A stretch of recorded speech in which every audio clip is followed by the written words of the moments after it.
Distance maintain చేస్తే బాగుంటుంది. Better అయితే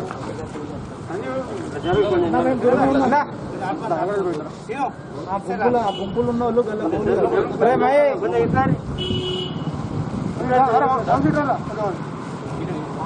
ఉంది మీకాడ టైట్ టైట్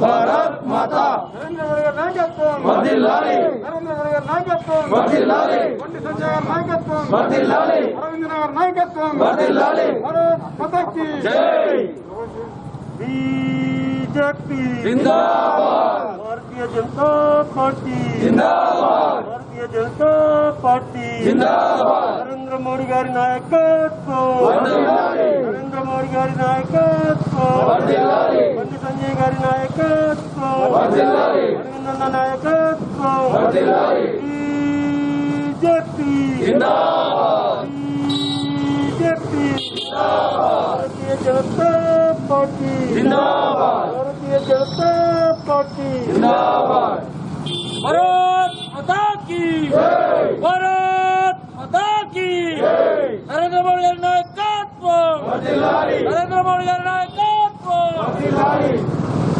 देश का नेता कैसा हो नरेंद्र मोदी जैसा हो देश का नेता कैसा हो नरेंद्र मोदी जैसा हो देश का नेता कैसा हो नरेंद्र मोदी जैसा हो देश का प्रधान कैसा हो नरेंद्र मोदी जैसा हो देश का प्रधान कैसा हो नरेंद्र मोदी जैसा हो भारत माता की जय भारत माता की जय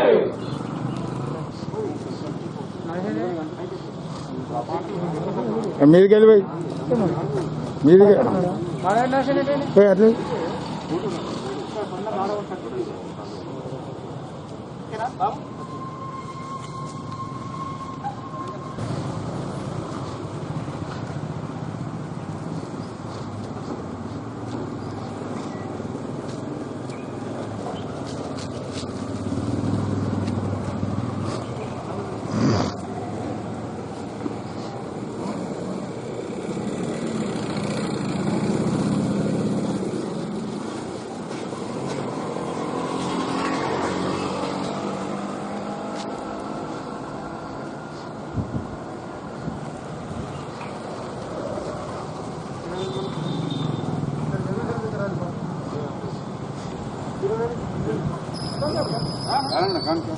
वो लोग गा रहे हैं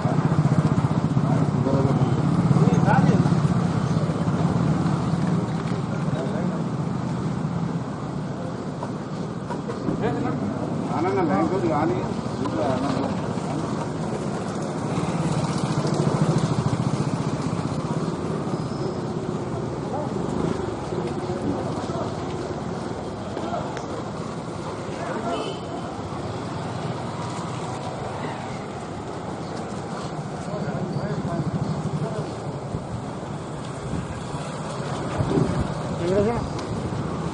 వెంకటేశ్వర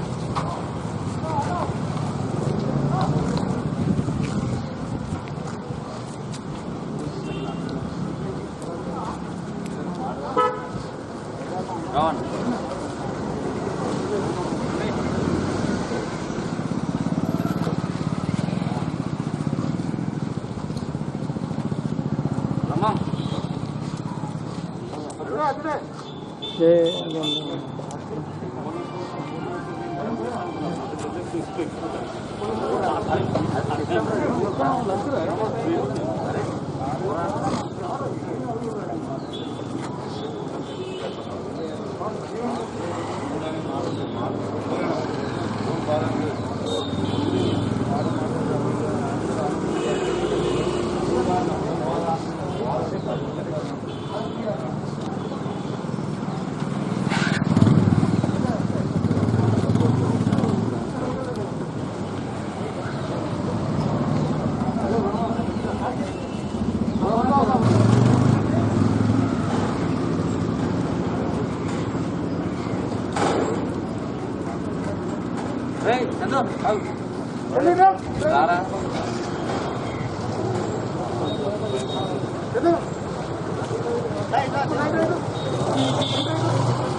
అందరికీ నమస్కారం.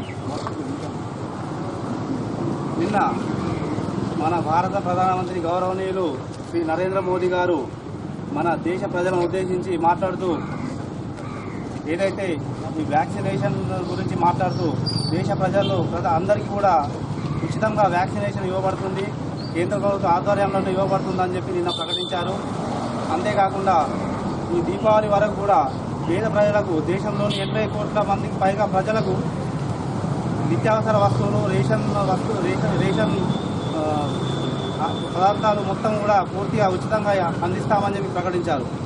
కాబట్టి మన బీజేపీ ప్రభుత్వం ప్రధానమంత్రి నరేంద్ర మోదీ గారి ప్రభుత్వం కేవలం పేద ప్రజల కోసము పేద ప్రజలను దృష్టిలో ఉంచుకొని పనిచేస్తారని అని అనడానికి ఒక నిదర్శనం మాత్రమే. ఇంకో విషయం ఏంటంటే వ్యాక్సిన్లో చాలా రాష్ట్రాలు కొన్ని లక్షల కొద్ది వ్యాక్సిన్ డోసులను అది ఎక్స్పైర్ అయ్యేటట్టు చేసి పనికి రాకుండా చేసి చెత్తబుట్టలో పారేయడం జరిగింది.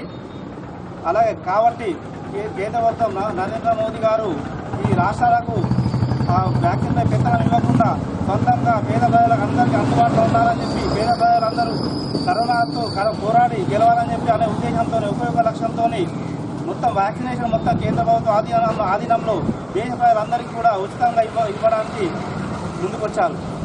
అంటే దేశ ప్రజలంటే మన మోదీ గారికి ఎంత బాధ్యతతో ఉంటారో, పేద ప్రజలంటే ఎంత గౌరవంతో పేద ప్రజలందరూ ఎంత సురక్షితంగా ఉండాలనే ఒక సంకల్పంతో పనిచేస్తున్నారు. ఇది దేశ ప్రజలందరూ తెలుసుకోవాలి. ఈ సందర్భంగా నరేంద్ర మోదీ గారికి కోరుట్ల పట్టణ శాఖ బీజేపీ తరఫున ఆయనకు ధన్యవాదాలు తెలియజేస్తూ పాలాభిషేకం చేయడం జరిగింది. ధన్యవాదాలు. జై హింద్. భారతంలోనే ఇంత పెద్ద నాయకుడు, ప్రజల పట్ల పూర్తి బాధ్యత వహించిన నాయకుడు ప్రపంచంలో ఇంకెవరు లేరు. అదొక్కటే మన యొక్క భారత ప్రధానమంత్రి శ్రీ నరేంద్ర మోడీ గారు మాత్రమే. ఎందుకంటే ప్రపంచంలో చాలా దేశాలు కరోనాతోటి చాలా ఇబ్బందులు పాలైనరు, ప్రజలు కూడా చాలా లక్షల్లో చనిపోయారు. కానీ ఈ యొక్క భారతదేశంలో మాత్రం ఎక్కడ చూసినా కూడా చిన్న పిల్లల నుంచి పడుకుంటే పెద్ద వాళ్ళకు కూడా వ్యాక్సిన్ ఇవ్వాలని ఒకే ఒక లక్ష్యంతో ఈరోజు 18 సంవత్సరాలు పైబడిన వాళ్ళందరికీ కూడా ఫ్రీ వ్యాక్సినేషన్ భారతదేశం మొత్తం ఇస్తున్నారు. దాదాపుగా ఇక్కడ 80% మంది ప్రజలకు ఈ వ్యాక్సినేషన్ అందుతుంది. అదేవిధంగా ఒక 20% మాత్రమే ప్రైవేటీకరణకు మాత్రం అవకాశం ఇచ్చారు. మీరు నిజంగా ప్రతిపక్ష వాళ్ళు ఉన్నందరూ కూడా ఒక్కసారి ఆలోచించండి. ఈ దేశంలో ఈ కరోనాతోటి ఇంత పెద్ద ముప్పు ఉన్నా కానీ ఈ ప్రతిపక్ష నాయకులు దానికి సంబంధించింది మాత్రం మాట్లాడరు. ప్రధానమంత్రి ఏం చేస్తలేరంటారు. అదేవిధంగా కరోనా విషయంలో ఏ బాధ్యత వహించలేరంటారు. ఎక్కడ వహించలేరు, ఏది వహించలేరు మాత్రం వాళ్ళు రికార్డు పరంగా మాత్రం చెప్పరు. నోరుంది కానీ ఇష్టపడడం అవుతారు. ఇది మానేయండి. ఇప్పటికైనా కూడా ప్రజల పట్ల పూర్తిగా బాధ్యత వహించి వాళ్ళకి ఏదైతే అవసరం ఉందో ఆ రేషన్ కూడా దీపావళి వరకు కూడా ఉచితంగా ఇవ్వడానికి నిన్ననే అనౌన్స్ చేశారు. అదేవిధంగా అమెరికా లాంటి గొప్ప దేశాలున్నాయి, అభివృద్ధి చెందిన దేశాలున్నాయి, బ్రెజిల్ కానీ ఇటలీ కానీ ఇంకా చాలా దేశాలున్నాయి. కానీ అక్కడ ప్రజల పట్ల ఎక్కడ కూడా వాళ్ళు ఫ్రీగా వ్యాక్సినేషన్ ఇచ్చిన దాఖలాలు లేవు. అవన్నీ కూడా డబ్బులు ఇచ్చే వాళ్ళు వ్యాక్సిన్ చేసుకుంటున్నారు. అమెరికాలో తయారవుతున్న ఏదైతే వ్యాక్సిన్ ఉందో అది కూడా వాళ్ళు డబ్బులు పెట్టే వ్యాక్సిన్ చేసుకుంటున్నారు. కానీ ఇక్కడ మాత్రం 18 సంవత్సరాల పైబడిన అందరికీ కూడా ఫ్రీ వ్యాక్సినేషన్ అని చేయడం అంటే నిజంగా భారతదేశంలో ప్రజలందరూ కూడా ఆయన సేవ చేయాలనే ఆలోచనతో తప్ప ఇలా వేరే ఏం లేదు. ఇప్పటికైనా కూడా ఈ రాష్ట్ర ప్రభుత్వం మొన్నటి వరకు కూడా ఒక యాంపు తీయాలంటే ఖచ్చితంగా 8 మందికి ఇవ్వాలి. కానీ వాళ్ళు ఒక్కరు వచ్చినా కూడా ఆ యొక్క వ్యాక్సినేషన్ చేసారు. అంటే 7 ఇవ్వాల్సింది కూడా అది చెత్తపుట్టలో పడేసారు. లక్షల యాంప్స్ కూడా వ్యాక్సిన్లు కూడా ఎక్స్పైర్ డేట్ అయ్యే విధంగా చూసినాం. 30 లక్షల వ్యాక్సిన్లు ఎక్స్పైర్ డేట్ అయినాయి. దీనికంతా కూడా ఈ యొక్క రాష్ట్ర ప్రభుత్వం అలసత్వం. అదేవిధంగా ఇక్కడ చెప్తున్నాం, మన కేటీఆర్ వచ్చిండు, మేము ఒకటే అడిగినాం, భారతీయ జనతా పార్టీ ఏం కోరింది? 100 పడకల ఆసుపత్రి హామీ ఇచ్చినావు నాయన, నువ్వు అది ఖచ్చితంగా నెరవేర్చాలనే ఒకే ఒక్క ఆలోచనతో మా యొక్క భాజపా టౌన్ కమిటీ అంతా కూడా ఒక రిప్రజెంటేషన్ ఇస్తామనంటే అక్రమ అరెస్ట్ చేసిరు. మబ్బులో 3 గంటలకు ఎక్కడో తీసుకుపోయి సారంగపూర్, పేడపల్లి, అదేవిధంగా కత్లాపూర్ పోలీస్ స్టేషన్లో అక్కడ పడేసి నిజంగా ఎలాంటి సదుపాయాలు లేని ఈ కరోనా మూమెంట్లో ఈ యొక్క కరోనా దాంట్లో social distance, physical distance maintain చేయాలి. కానీ 100 మందిని ఒకే పోలీస్ స్టేషన్లో ఉంచి ఇది ప్రజాస్వామ్యబద్ధంగా దీన్ని వ్యతిరేకిస్తున్నాం. అదేవిధంగా ఏవైతే నాయకులు హామీలు ఇస్తారో వాటిని నెరవేర్చాల్సిన బాధ్యత ఈ యొక్క నాయకులపై ఉన్నది. ఎందుకంటే వాళ్ళు పాలకులు. ఈ యొక్క 100 పడకల ఆసుపత్రి బ్రహ్మాండమైన స్పీచ్ ఇచ్చి ఈరోజు మేము ఎక్కడ అడుగుతామనే ఉద్దేశంతో మనం రానియకుండా పోలీసు తోటి ఉక్కుపాదంతో మనం అనుభవించడు. దీన్ని మేము ఖండిస్తున్నాం. అదేవిధంగా ఈరోజు నరేంద్ర మోడీ గారికి పాలాభిషేకం చేశామంటే ఈ యొక్క దేశ ప్రజలందరూ కూడా పాలాభిషేకం చేసినట్టే. జై హింద్, జై భారత్. మొదటిగా మన ప్రియతమ ప్రధానికి మన జిల్లా భారతీయ జనతా పార్టీ పక్షాన కృతజ్ఞతలు తెలియజేస్తున్నాం. ఎందుకంటే ఇంత గొప్ప ప్రధాని ఈ దేశానికి కూడా దొరకడు. మనకు అటువంటి ప్రధాని దొరికినందుకు మన దేశ ప్రధానులు ప్రతి ఒక్కరూ గర్వించదగ్గ విషయం. నేను మాత్రం నరేంద్ర మోడీ గారి పాలన ఉన్నందుకు, అతన్ని ఈ ప్రధానిగా ఉన్నందుకు నేను చాలా గర్విస్తున్నాను. ముందుగా మరొకసారి అతనికి మా భారతీయ జనతా పార్టీ పక్షాన అతనికి మరోసారి కృతజ్ఞతలు తెలుపుతూ ముగిస్తున్నాను. జై హింద్, జై భారత్. దేశంలో కూడా ఈ యొక్క వ్యాక్సినేషన్ అనేటువంటి ఉత్పత్తి అనేది ప్రపంచ దేశ ఆశ్చర్యపడే విధంగా ఈ యొక్క ఇండియాలో కూడా తయారు చేసి మరియు ఇక్కడ పంపిణీ చేయడం, మరియు కొన్ని చిన్న దేశాల్లో కూడా పంపడం జరిగింది. ఈ యొక్క డ్రగ్ మాఫియాలో కూడా ప్రపంచంలో కూడా అమెరికా కానీ వారి యొక్క మెడిసిన్ నమ్ముకొని డబ్బు సంపాదించాలని ఆలోచనతో ఉన్న సందర్భంలో కూడా భారతీయ జనతా పార్టీ చెందినటువంటి నరేంద్ర మోడీ గారు ఈ దేశ ప్రధానమంత్రి గారు ఇక్కడ ఉత్పత్తి చేసి ఈ యొక్క దేశ ప్రజలందరికీ కూడా ఈ యొక్క వ్యాక్సిన్ ఉచితంగా ఇవ్వడం జరిగింది. కాబట్టి ఈ యొక్క దేశ ప్రజల యొక్క భవిష్యత్తు దృష్ట్యా ఆత్మనిర్భర్ భారత్ పేరు మీద చిన్న చిన్న వ్యాపారులు కానీ చిన్న చిన్న కుటుంబాల కానీ అందరికీ కూడా అన్ని రకాలుగా ఆదుకుంటూ ఆయుష్మాన్ భారత్ ద్వారా ఉచిత వైద్యంలో కూడా వేసినటువంటి నరేంద్ర మోడీ గారు అభినందనీయులు. వారికి ఈరోజు ఆలోచన చేయడం జరిగింది. ప్రజలందరికీ భద్రత బీజేపీ యొక్క ముఖ్య ఉద్దేశం. ఆ విధంగా పయనిస్తామని తెలియజేస్తూ ముగిస్తున్నాను. జై హింద్, జై భారత్.